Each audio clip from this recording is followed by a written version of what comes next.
Hi guys, welcome to another installment of Media Fight Mondays. We do these every 2 weeks. So in these Media Fight Mondays, I break down fights from various media. We're talking movies, TV, animation probably, although I don't think I have one yet. And I grade it based partly on like the technical side, the realism, and also on the storytelling. So anyway, this is a fight scene from Walker, Texas Ranger from the second season. The episode is Night of the Gladiator. And of course the story revolves around an underground fighting ring, so we have to begin the story by showing off the fighting capabilities of Walker, who was sort of a known factor at that time, and Jimmy Trivette, his partner, who was at that time mostly the computer nerd. Anyway, so we get into this. They are training at the gym, and Jimmy decides he wants a piece of Walker. National or international rules? What's the difference? Well, international rules, you can kick to the leg. Fine with me. Okay. Touch gloves like gentlemen.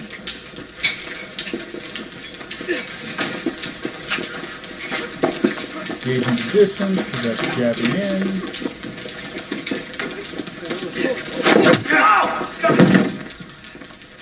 Damn, that hurt. You okay? Yeah, I'm all right. Yeah, if you have never taken a kick to the leg before, it's an eye-opening and frankly eye-watering experience. Yeah.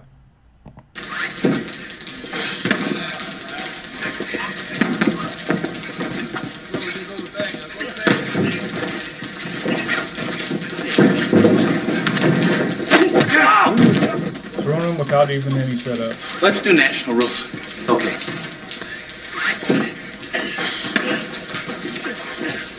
Touch left. Honestly, I do this when I'm starting. Every time we reset it. Because that's coming in with the punches. He doesn't have a mouthguard in. That's dumb. Jumping pressing kick. Followed by spinning pressing. Hook kick, round kick. He's just playing with him now. Round kick, spinning round kick. Oh! That looks more like an elbow than a... Yeah, I'm all right. Sure? Yeah, I'm okay. Actually, wrestling's my forte. Okay. If you've seen any actual wrestling, I want you to tell me if Jimmy moves like a wrestler. I think the That's Penn State in my champion. opinion. You mean now you want to wrestle? Penn State champion. Penn State champion. Okay. Even assuming that he was in a lighter weight class, which would be a good idea? Yeah. Well, remember, I'm over the hill, so take it easy on me. Okay, now, if it gets to me too much, just pat the old mat 3 times. Tap 3 times. Yeah. You got it. Okay. I never wrestled in high school.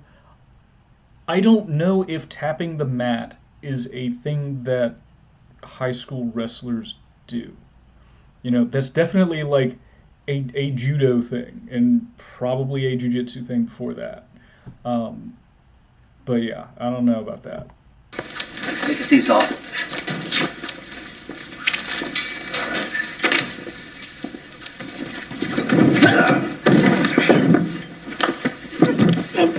Okay, Kimura from guard.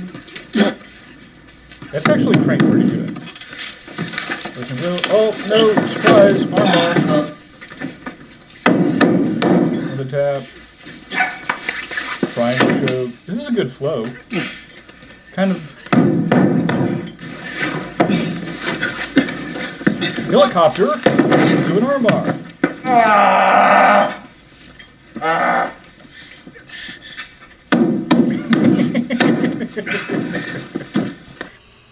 Okay. Yeah, wrestlers tend to give a lot of pressure and are actually sort of difficult to do most of that stuff too. Um, I mean, your mileage may vary, um, but yeah, I don't buy him as a wrestler. But yeah, that was a pretty good lock flow sequence there. So we got sit up into a kimura or reverse uragarami. Um, Frankly, it was sort of a dick move to. I mean, narratively, it shows that Walker is versed in a variety of submissions, at least off of his back. Um, but like, to not let the guy reset is a bit of a dick move. But yeah, so we start with the kimura on the right arm, transition to an armbar. You let him out of the armbar and immediately hit that triangle. Again, that's sort of a dick move. And then, of course, finish up. The helicopter armbar starts off like a tomoe nage, or a stomach throw. And then you drop the guy off to the side and finish with an armbar. Anyway, I don't think Clarence Guilliard has a martial arts background, or he probably didn't before he started. Chuck Norris has, of course, he's Chuck Norris, right? Started off training in Tang Soo Do, trained in a few other things for sure. He had a black belt in judo, and I know he also trained with Judo Gene. At this point, he had been training with the Machado brothers for a while, who come from Brazilian Jiu-Jitsu. They are actually the cousins of the Gracie family. So, anyway, technique-wise, sort of, it's a little bit hard to grade, because, the initial sequence with like the hard leg kicks. Okay, that's like A+ stuff. Not setting them up is totally okay against somebody who has never been kicked in the legs before, because if you haven't faced it, you're not going to know how to deal with it. The fancy jumping and spinning kicks, the little flicky kicks when he had Trivette going through the ropes, that reeks of point karate. Not, to be fair, I haven't watched a whole lot of 1980s, pajama pants style American kickboxing. But what I've seen, I would suggest that he was not trying to hit him with any of those. Even in universe, that would be more showing off. But if we take it as he's trying to engage him with kicks, those are terrible kicks to engage somebody with, and why didn't Trivette just like wait till his foot landed on the ground and then follow in with punches? That would have been the smart thing to do. So I'm going to take some artistic liberty myself and say that those kicks were done primarily just to sort of back Jimmy up and show him like, hey, look at all my fancy kicks. Still can't really give that any more than a C. The groundwork, Jimmy didn't move like wrestlers typically move. Okay, fine. The lock flow sequence, that is actually not that unrealistic if the other guy doesn't know what's going on. The first three, certainly. Kimura to straight armbar to triangle. The helicopter armbar was a bit much, I think. But I guess I would give what Norris was doing in that sequence a B+. So overall, I guess I'm going to give the whole thing, probably going to give the whole thing a B+. Storytelling wise, this doesn't really do Jimmy any favors. It definitely reinforces that Walker knows what's going on. It's been ages since I've seen the whole series. I don't think I have it anywhere to watch. But of course, it was Chuck Norris doing Chuck Norris stuff from the beginning, so, maybe you'd see like a hip throw or a shoulder throw, but mostly it was going to be striking in the form of, the big roundhouse swings and the back fists and of course, the variety of kicks that he got.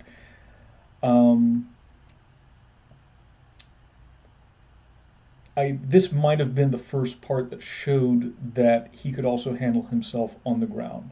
So if the purpose of this is to further build up the legend of Cordell Walker, I think it does a good job of that. I also don't know how necessary it is to do that. Maybe this is the first time we are seeing how good he is on the ground. If this story is supposed to be both Jimmy and Walker going undercover, and Jimmy's supposed to be a competent fighter, I don't know that it does him any favors in this. So story-wise, I guess I'm going to have to say a B. Again, advances Walker, but you don't need it, and doesn't really show Jimmy in a good light. So overall, that's my grade for this series. It is fun for me to watch. I like watching his fights. This was choreographed by Vic Quintero, who's actually been working with Chuck Norris as far back as, at least as far back as Invasion America. He was also on Hero and the Terror. He was credited for stunt work there. And I think maybe Missing in Action too. I'm going to put it up, whichever one that he was first in the 80s. But yeah, he was credited as the fight choreographer for this episode. He's still working today, I think. He's done stuff like, Pirates of the Caribbean and like the G.I. Joe live action movies. So credit to him for that. Anyway, that's all for this week. And again, 2 weeks from now, we're going to have another Media Fight Monday. Check it out, guys.